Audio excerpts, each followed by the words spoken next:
श्रीमद् भगवद गीता का 8वां अध्याय शुरू करने से पहले अगर आपने 7वां अध्याय नहीं देखा है तो नीचे डिस्क्रिप्शन में लिंक दिया हुआ है, आप उसे जरूर देखिएगा।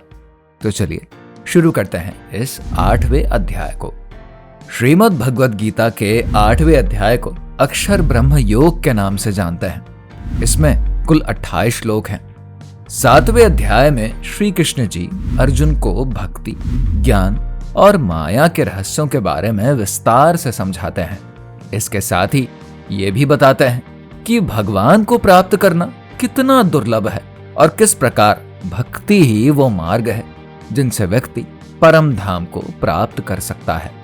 अब 8वें अध्याय में योग, साधना और जीवन के अंतिम क्षणों के महत्व को समझाने के साथ साथ मृत्यु के बाद आत्मा के मार्ग और उसकी प्राप्ति के बारे में बताया गया है।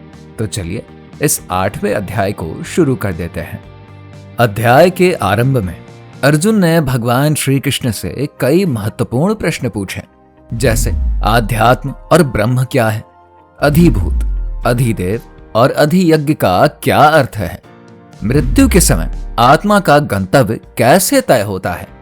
इन प्रश्नों के माध्यम से अर्जुन ब्रह्मांड, आत्मा और परमात्मा के सर्वोच्च ज्ञान को जानना चाहते हैं।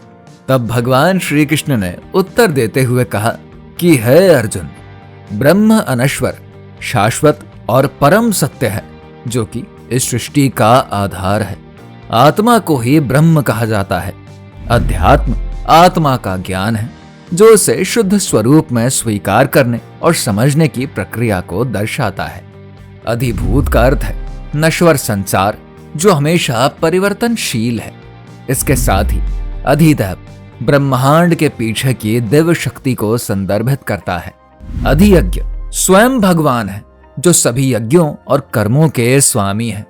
मृत्यु के समय व्यक्ति के विचार उसकी आत्मा के गंतव्य को निर्धारित करते हैं। जो लोग मृत्यु के समय भगवान का स्मरण करते हैं वो परम गति को प्राप्त करते हैं, लेकिन जो लोग सांसारिक इच्छाओं और विषय वस्तुओं का ध्यान करते हैं तो उनकी आत्मा उन्हीं दिशाओं में प्रवृत्त हो जाती है। इसलिए हे अर्जुन, तुम सदा मेरा स्मरण करते हुए अपने कर्तव्यों का पालन करो, और अगर तुम अपने मन व बुद्धि को मुझ में स्थिर करके दृढ़ अभ्यास करोगे तो निश्चित ही तुम मुझे प्राप्त करोगे। इसके बाद श्री कृष्ण जी अर्जुन को योग की महिमा के बारे में बताते हैं कि योग का अभ्यास मन और इंद्रियों को नियंत्रित करके आत्मा को शुद्ध करता है।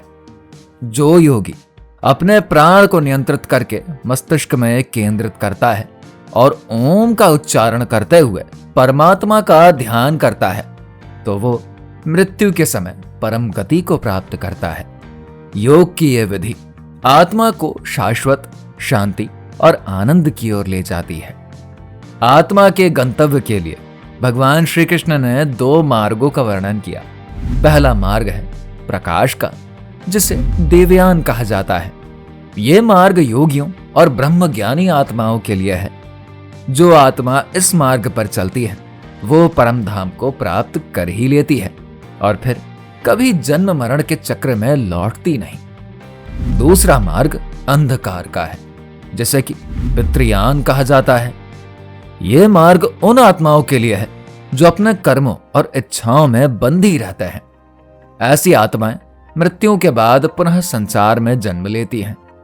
योगी इन दोनों मार्गों को जानकर कभी भ्रमित नहीं होते हैं। वो अपनी साधना और भक्ति से मेरे परम धाम को प्राप्त करते हैं और फिर कभी वापस नहीं आते। लेकिन जो अंधकार के मार्ग पर चलते हैं वो संसार में वापस लौटते हैं और पुनः जन्म मृत्यु के चक्र में फंस जाते हैं। इसके बाद भगवान श्री कृष्ण ने सृष्टि के चक्र का भी वर्णन किया, जिसमें उन्होंने ब्रह्मा जी के दिन और रात की अवधारणा को समझाया। ब्रह्मा जी का एक दिन और रात 1000 महायुगों के बराबर है। ब्रह्मा जी के दिन में सभी जीव अव्यक्त से व्यक्त होते हैं और रात्रि में फिर से अव्यक्त हो जाते हैं। ये सृष्टि और प्रलय का चक्र निरंतर चलता रहता है।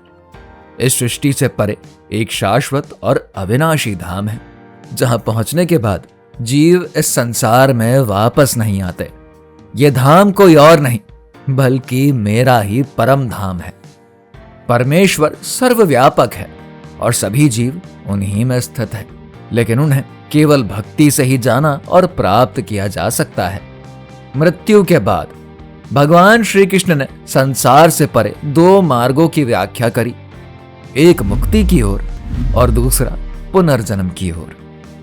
जो व्यक्ति परब्रह्म को जानते हैं और उन 6 मासों में जब सूर्य उत्तरायण में होता है, चंद्रमा के शुक्ल पक्ष की रात्रि में और शुभ समय में शरीर का त्याग करते हैं, वो परम गंतव्य को प्राप्त कर लेते हैं।